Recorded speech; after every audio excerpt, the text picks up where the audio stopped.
Video ඇමතුම්ද සමග Messenger සේවාවන් රැසකට සහ POTV Go සඳහා නොමිලේ ඩේටා ශ්‍රී ලංකා ටෙලිකොම්. ලෙන්ගතුකම වැඩි කරගන්න ලව්ජි රුපියල් 50ට අඩු කළා. මාමේ එන්න අපිට එකක් බොමු.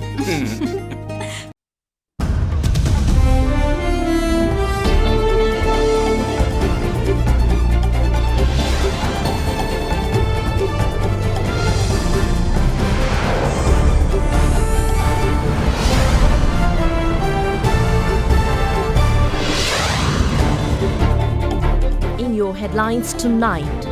A well-earned rest. Earth Day dawned today as the environment shows signs of improvement following 2 months of global lockdown. National recovery. Sri Lanka to set up economic revival and poverty alleviation task force. Tonight, live in discussion, we have eminent sociologist Professor Siri Hettige to discuss the socio-economic impact of the lockdown. Prevention better than cure. President Gotabaya Rajapaksa says keeping virus controls in place after curfew is lifted, essential for rapid return to normalcy. Zero tolerance. Defence Secretary Major General Kamal Gunaratne promises to leave no room for extremism in Sri Lanka. All this and much more coming up tonight on First at 9. This Wednesday, the 22nd of April 2020. හැටනමයයි 97ට SMS කර රුපියල් මිලියන 3ක මුල්තැන්ගේ උපකරණ දිනාගෙන අවුරුද්දෙම කුස්සිය time save කරගන්න. From AdaDerana, this is AdaDerana First at 9. Live from Studio 24 in Colombo. A warm welcome to tonight's edition of First at 9, your English news service on AdaDerana 24. I'm Indivari Amuatta. As the world continues to live through months of lockdown, unbeknownst to us, the world has taken that time to reset, rejuvenate and recover from hundreds of years of systemic industrial pollution. As the COVID-19 virus exacts its toll across the world, pushing people indoors, many countries across the world show an improved climate situation, resonating with this year's theme of climate action on the 50th anniversary of Earth Day. Today, marking Earth Day, we're reminded that we no longer need a day to be conscious of the environment, our surroundings, the air we breathe, the water we consume, and the soil that sustains us. The coronavirus may have been a harsh reminder, but hopefully this may be a lesson that people the world over will not forget easily. Earth, the only known planet to host life in our solar system, has since the Industrial Revolution undergone immense damage to its fragile ecosystem. As increasing global demand pushed industrial production to cater to human needs and wants, the needs of the planet were forgotten. However, everything changed in a span of a few months as the COVID-19 virus, a microorganism, pushed people to go behind closed doors, throwing the world into a never-before-imagined situation. As production halted, one of the Earth's biggest unsolved problems, global pollution, has seen an exponential reduction. Experts show that some of the cities that have been suffering the worst effects of global pollution, such as Los Angeles, New York, New Delhi, Mumbai, Wuhan and Seoul, have seen air pollution drops by between 25 to 60% in comparison to last year. After 30 years, the people of Punjab have also been able to view the Himalayan mountain range, located hundreds of miles away, an outcome of reduced air pollution levels within the country. Just as in India, the city of Venice in Italy, where high levels of pollution were recorded, reports clear water flowing through the city's waterways. Sri Lanka too has reported many positives from the lockdown, such as the quality of water in the Kalani River improving. The Central Environmental Authority says that this is because of the reduction in industrial waste.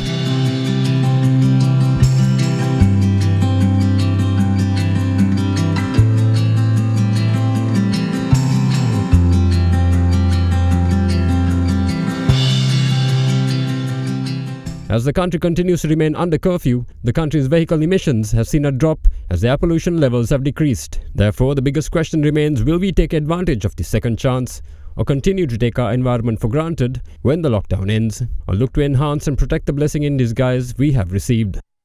නිෂ්පාදිත දිනය කවදත් අලුත් වටවල තේ අරගන්න. වටවල තේ ශ්‍රී ලංකාවේ තේ එක. Now, we understand that most people must be excited at the prospect of heading back to work after a shift to working at home, where interactions with your colleagues must have been sorely missed. However, we must remember that the COVID-19 battle is not just yet over, as the invisible threat of infection remains on every surface or person you interact with. With this in mind, the government has listed out a detailed routine for members of the public to follow when heading back to work once the curfew is lifted. The government has announced health and safety precautions to be followed when returning back to work once the curfew is lifted. Therefore, after waking up in the morning and going through your daily sanitary routine, you are advised to wear comfortable attire for work. Before stepping out of the house, make sure you wear your face mask. People are also advised to refrain from wearing unnecessary items such as costume jewelry and accessories, and instead only wear absolute necessities. Further, before entering your workplace, make sure to wash your hands well and submit to disinfection and have your temperature checked.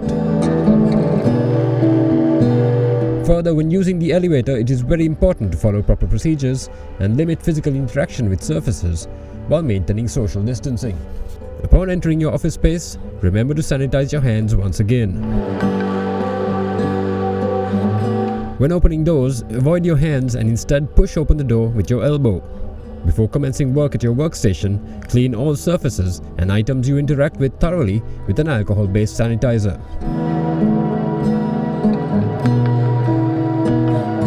Also, make sure you use your own utensils during your coffee or tea breaks. Further, avoid congregating in large groups during meal breaks and instead maintain a distance. Social distancing must also be maintained during internal staff meetings. Washing your hands before leaving to return home after work is also very important. But most importantly, once you return home, make sure you remove and store your footwear outside and then wash yourself before interacting with your family and protect them all from COVID-19 infection. Corona වෛරසය පැතිරීම වළක්වන්න සබන් යොදා දෑත් සෝදන්න. Now, President Gotabaya Rajapaksa, in a discussion with the ministry secretaries and heads of essential services establishments, stressed the importance of continuing the provision of services with limited staff once the curfew is relaxed.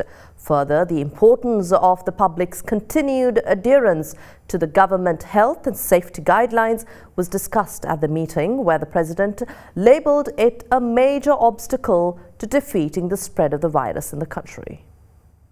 President Gotabaya Rajapaksa has emphasized the importance in taking measures to provide essential services effectively with the participation of a limited number of personnel once the curfew is lifted. The President also instructed the officials to plan both public and private sector services in a people-friendly manner. These directives were issued at a meeting with secretaries to ministries and heads of several entities tasked with providing essential services held at the Presidential Secretariat yesterday. The importance of immediately initiating development activities such as laying pipelines and road construction, which can be carried out under supervision, were also highlighted by the President. The President also advised officials to continue to provide services in areas including the Western Province, where the curfew is in force. He added that taking steps to transport crops from rural areas to urban areas by using buses belonging to the SLTB would be a great relief to farmers. Further, formulating a plan to distribute medicines issued by hospitals and pharmacies during the curfew period via post could ease the burden on patients. Even though the government has implemented a systematic program to eradicate the coronavirus threat, the President added that non-adherence by citizens to guidelines issued by the government is a major obstacle to preventing the spread of the virus. The President also emphasized that virus control measures should be kept intact while the curfew is relaxed, and services must continue in order to restore normalcy. Secretary to the President P.B. Sundara, secretaries to the Ministry and several other heads of public services were present at the discussion. Now, Sri Lanka's overall infections rose by 12 fresh cases today, with 11 of those detected among a group sent to the Punani quarantine centre from the Pannila and China Fort in Beruwala, which have been placed under isolation after being designated as high-risk areas. Meanwhile, 73 staffers at the private hospital in Pannapitia have been placed in quarantine after a COVID-19 patient had sought treatment at the hospital before testing positive.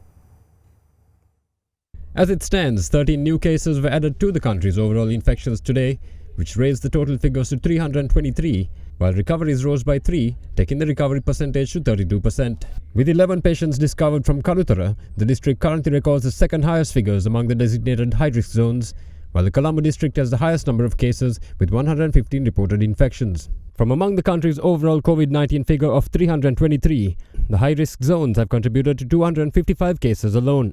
The 11 new cases added to the country's total number of infections today were directed among a group of 219 people who had been sent to the Punani Quarantine Center from the Panila and China Fort areas in Berula that have been placed under isolation by health authorities. Meanwhile, a private hospital in Pandipitiya has been temporarily shut down and its staff directed to quarantine centers after it was found that the patient recently detected from Bodlaskamur had sought treatment at the hospital.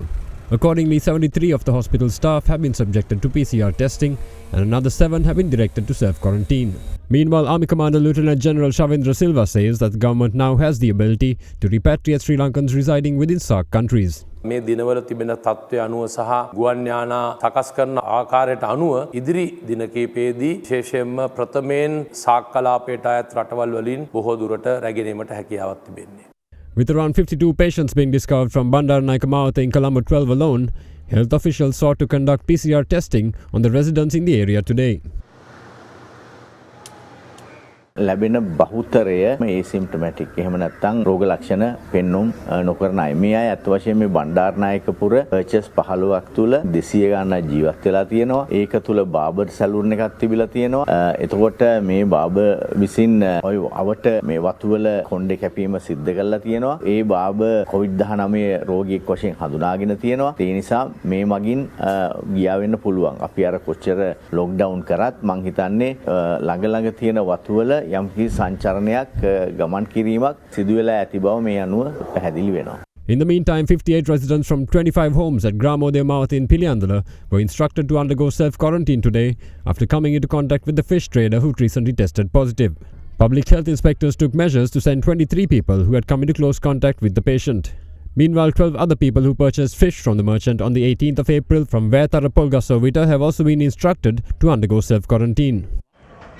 Meanwhile, fish vendors at the Paligoda fish market were also subjected to PCR testing today after the fish merchant of Piliyandala reportedly visited the Paligoda fish market. In the meantime, the Sri Lankan chef aboard an Italy-bound passenger ship brought ashore by the Sri Lankan Navy completed his mandatory quarantine yesterday at the Booster Naval Base and left for home last night.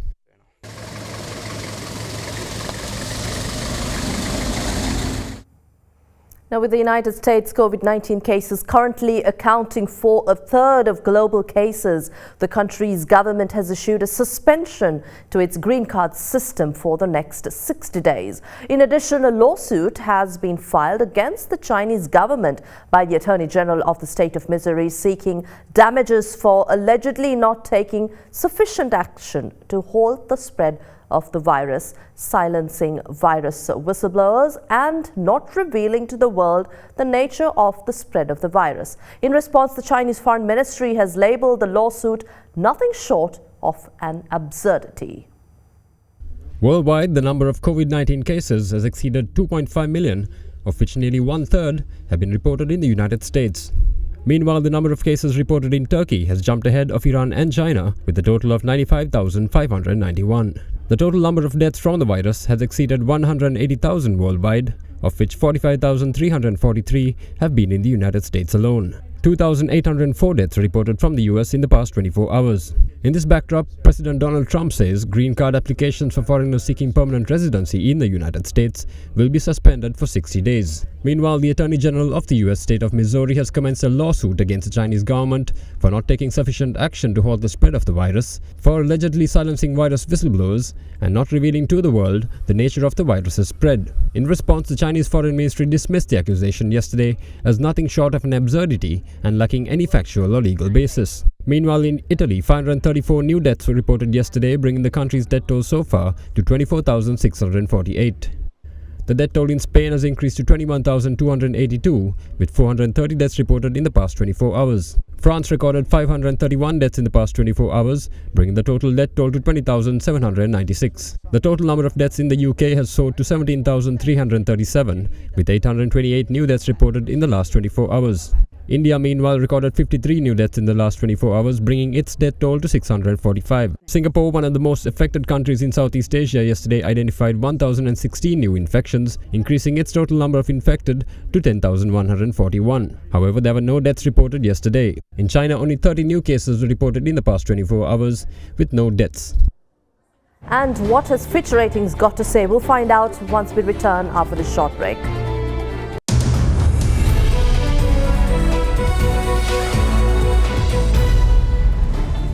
Taking you to business news, we have Fitch Ratings saying that Sri Lanka's consumer goods, retail, construction and hospitality industries will be the most affected by the COVID-19 outbreak. From these sectors, hotels are likely to be the hardest hit, with tourist arrivals unlikely to resume to pre-pandemic levels until the COVID-19 spread is contained worldwide.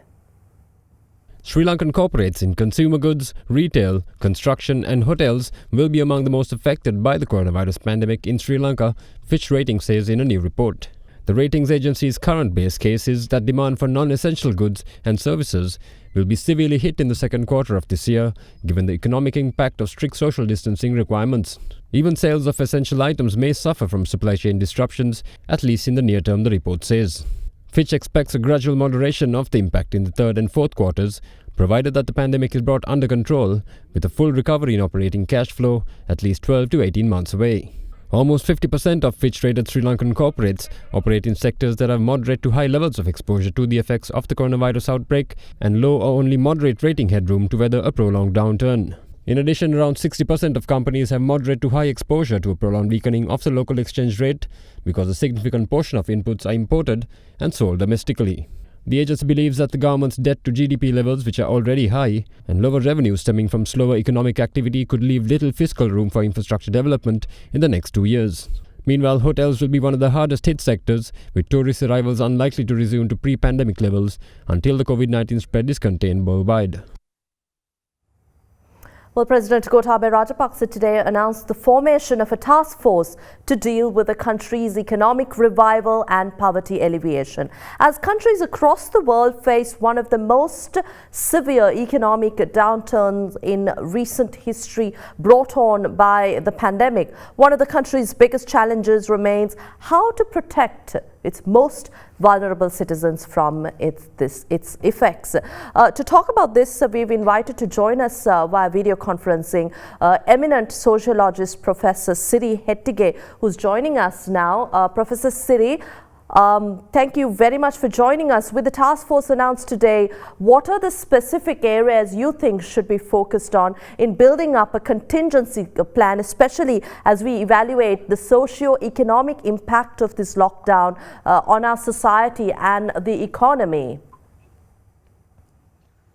Well, I think the point is that we have been talking about the socio-economic issues rising out of this major crisis that you are facing. But it is very important that we make an assessment of the actual ground situation, because it is important for us to know what kind of a target population we are talking about. We can talk about unemployed, people who have no income and so on and so forth. But in this country, it is possible for us to do a rapid assessment to figure out what kind of magnitude that this problem is really like. For instance, we know that we have had a lot of these people in sector having lost their jobs, and then also in the private sector, in casual workers and some of the sectors that have been really closed down, like the tourism sector. So the point is that it is important that we really make a rapid assessment so that we know exactly what kind of a population that we are talking about, what kind of a proportion of the households that we have to really target. And the other thing is, of course, that we should know the cost involved, because unless you have an assessment of the ground situation, you cannot really make an estimate. It is absolutely necessary that we make an estimate of involved for a certain number of months, for instance. So that once that is done, it is possible for us to actually come up with a plan of action that would really help all these people were affected in various ways. Of course, there might be situations where the people are in very desperate situations, but there might be others where they are not desperate, but they certainly need emergency support. If we talk, Professor Siri, if we speak about the informal sector, the unregulated sector and the casual workers, as we talk about the private sector, there's also that unaccounted labor force that we're talking about. What of them, the impact on their livelihoods? Because we have to look at a way that we also bring them into the economy to find an alternative economy to engage this segment as well. No, I think the point is that, some of the areas that have become inactive cannot be revived immediately because of the health situation, and therefore certainly we have to start with emergency support. But even to do that, we certainly have to start with an assessment, which we can do rapidly, and we have the infrastructure to do that. And we have a huge government machinery that can be used to make that rapid assessment. And once that is done, then we can really reach out to the people who really need emergency support. But then, of course, we cannot really keep people on handouts for a long period of time, and it doesn't make any sense because we certainly have to move these people away from handouts to some kind of productive engagement in the economy. And that can actually be planned simultaneously, and within a certain period, we would be able to really move people away from handouts to productive work. And of course, there are examples in countries we have seen in India. They have this employment guarantee scheme that has been going for a long time, and there you see, though, you don't really give handouts to people who are unemployed. You basically give them wages, but then in return they engage in economic activities. And of course, in the areas where these people are, and I have a feeling that a large part of the country is not directly affected by the epidemic. If we very quickly speak of remittances, a larger part of Sri Lanka's foreign exchange. The point, absolutely. I think the point is that we have a serious problem with our external sector. The remittances that we have been receiving from the workers employed overseas, over $7 billion US. And of course, as you know, the tourism sector is really almost defunct. So the point is that we have a serious balance of payment situation in the country. Now, of course, these workers, I have seen in some places, agitating, and they want to return. And of course, we are not talking about a small number. We are talking about 1.6 million people. But of course, not all people might return. But on the other hand, maybe a large proportion of these people might not be able to continue in these host countries because they have already lost employment. In the Middle East, oil economy has collapsed, and of course, tourism in these areas have also basically dried up, and then also service sector industries like hotels and so on and so forth. So the point is that these people eventually will return, and when they return, of course, they will have to be also accommodated in the local economy, and of course that is a very, very major task.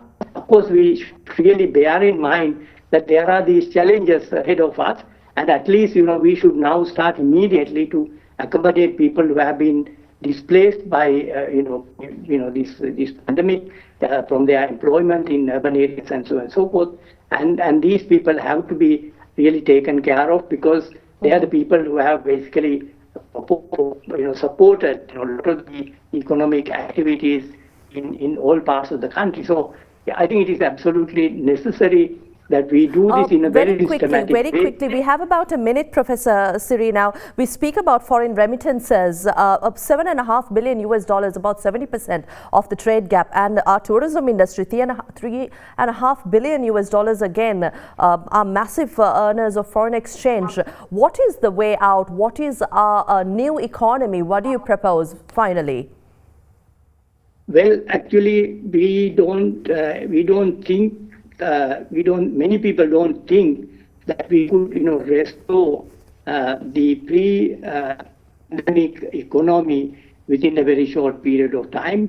And if at all, it will take, it will take a few years before the old global economy is restored to whatever degree that is possible. So the point is that we'll have to really go for a development strategy that would really reduce our dependence on the global economy, at least in terms of meeting the basic needs of the people. So it is absolutely necessary that we also concentrate on how we could really make use of our resources within the country to really keep these people engaged in productive economic activities. Right. And we do not know what is going to happen in the future, but at least in the medium term, we will certainly have to put our national economy together so that we would be able to meet the needs of the population without really facing major difficulties. So it's a major challenge. Thank you very much. Thank you very much, Professor Siri Hettige. That's all the time we have tonight on the news. We had with us Professor Siri Hettige, Emeritus Professor of Sociology from the University of Colombo, joining us to share his perspective of the socio-economic impact on Sri Lanka. We move on to other local and international stories now. Saudi Arabia announced yesterday that it was keen to achieve stability in the petroleum market after the price of oil crashed into negative territory for the first time in history, with demand collapsing due to the coronavirus crisis. The Organization of Petroleum Exporting Countries, also with Russia and others known as OPEC Plus, are due to start cutting supply by 9.7 million barrels per day on the 1st of May. The announcement comes after some OPEC ministers held a conference call on Tuesday to discuss the oil price route and possible extra measures to support the market, but it took place without the core Gulf nations, highlighting a growing split inside the organization. OPEC members Algeria, which holds the OPEC presidency in 2020, Nigeria, Venezuela and Iraq, along with non-OPEC oil producers Kazakhstan and Azerbaijan, were part of the call, an OPEC source revealed.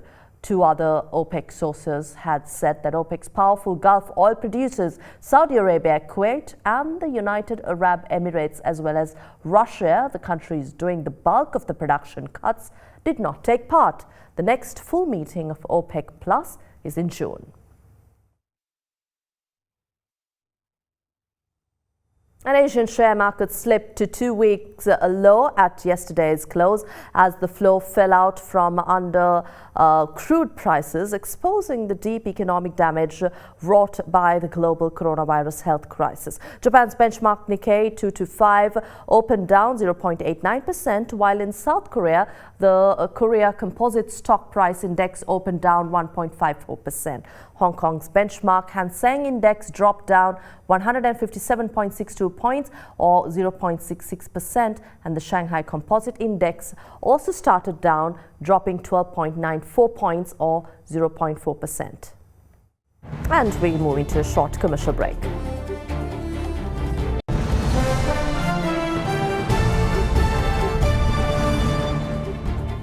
Defense Secretary Major General Kamal Gunaratne has promised to bring all culprits who planned, financed and supported the Easter bombings last year to book soon, irrespective of their social status, political affiliations, ethnicity or religion. Issuing a statement yesterday as the country marked the first-year anniversary of the coordinated bomb blast carried out by a local Islamic extremist, he said there would not be any space for any group or individuals to spread extremism in the country.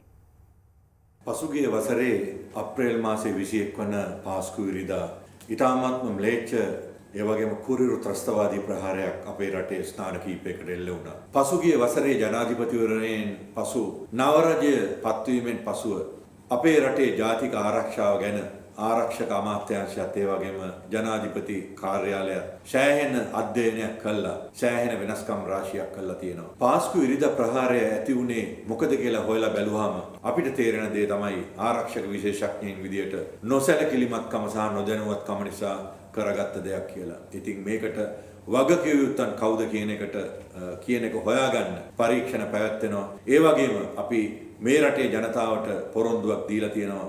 මේ පාස්කු ප්‍රහාරයේ මහමොලකරුවන් ඒ වගේම මේක ක්‍රියාත්මක කරපු අයවලුන් ඒ වගේම මේ සඳහා මුදල් යොදවපු අයවලුන් සහ තිරය පිටුපස ඉඳන් මේ ම්ලේච්ඡ ක්‍රියාව කරන්න අනුබල දීපු අයවලුන් මේ අය සොයාගෙන නීතිය ඉදිරියට පමුණුවලා ඒ ප්‍රහාරයෙන් මියගිය අපේ රටවැසියන්ට වගේම තුවාල ලැබපු රටවැසියන්ට ඒ අයගේ පවුල්වල අයට සාධාරණ යුක්තිය ඉෂ්ට කරන්න අපි කටයුතු කරනවා. ඒ වගේම මේ පාස්කු ඉරිදා ප්‍රහාරය වගේ අවාසනාවන්ත සිද්ධීන් අපේ මව්බිම තුළ මීට පස්සේ සිදු නොවන්න ඒ වගේම අපේ රටවැසියන්ට එවැනි අවාසනාවන්ත සිද්ධීන් වලට මුහුණ දෙන්න අවස්ථාවක් නොසැලසෙන්න අවශ්‍ය කටයුතු විධිවිධාන සියල්ලක්ම අපි ආරක්ෂක අමාත්‍යාංශ විදියට අපි දැන් පියවර අරගෙන තියෙනවා. අපේ බුද්ධියංශ අපි සම්පූර්ණයෙන්ම ශක්තිමත් කරලා තියෙනවා. ඒ බුද්ධියංශ සියල්ලක් එකට වැඩ කරන්න අවශ්‍ය යාන්ත්‍රණය අපි හදලා තියෙනවා. ඒ කියන්නේ නැවතත් මෙවැනි කණ්ඩායම් එකතු වෙලා මහජන ආරක්ෂාවට, ජාතික ආරක්ෂාවට හෝ රටේ ආරක්ෂාවට එරෙහිව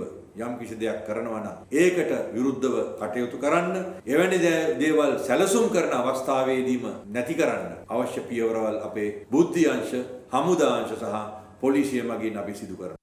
US Ambassador Elena B. Teplitz meanwhile insists that the need to remain united to defeat terrorism cannot be forgotten in a backdrop where COVID-19 is affecting communities. She added that the Sri Lankan people who have shown strength and resilience in facing challenges is an inspiration. I was in Colombo 1 year ago today on a peaceful Easter morning when word came of terrorists striking at hotels and churches. Today we're making common cause to defeat an attack of a different kind as COVID-19 stalks our communities. But we cannot forget the need to remain united as we face this current crisis together. I'm again inspired by the Sri Lankan people. You've shown strength and resilience in facing challenges. The United States is proud to partner with you as we both confront adversity at home and around the world.